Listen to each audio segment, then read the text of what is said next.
right here is something that changed my life. A dog named Duke came here 6 January 1999 from Cumberland Valley Animal Shelter. The most starved animal I ever saw living. He was a pit bull. I didn't know nothing about a pit bull, never expected to learn anything. He was so starved, I didn't want to bring him home. I was scared of him. I figured a starved pit bull would eat anything, including me. And anyway, it was the smartest dog I ever knew in my lifetime. He changed my life. Well, until Duke came in my life, it never crossed my mind to be buried in a pet cemetery. Duke is right here. And his buddy was named Dozer, and Dozer's right here. And my spot is right underneath this stone. If I know what day I'm going to go ahead and dig the hole for him.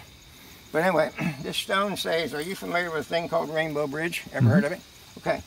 Remember me as you pass by, where you stand now, many times stood I, here I am again today. Me, Duke, Dozer, and many more have crossed the bridge. Together, you see, love God, love dogs, and follow me. And that's George. And I happen to be George too. And once again, I'm standing here reading what I've done hundreds of times over the past years. And Duke is the one that changed my life. This is Duke Stone right here. And I will be honored to be next to him in my forever. Of course now, they got to downsize me first. You know, that's called cremation, but I call it downsizing. But that's my spot right there.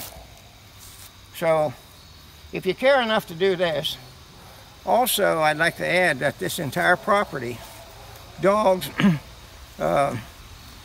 the bank account, Mountainside Pet Rescue, all that is in a trust fund and goes to the people who have made more donations than anybody to take care of this place and the dogs after I'm going.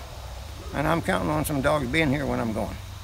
So that's all done. If I didn't care about the dogs, it wouldn't be a trust fund. I'd be giving it to whoever. But my life went to the dogs, and I'm going to the dogs, and we're going to the dogs. Come on.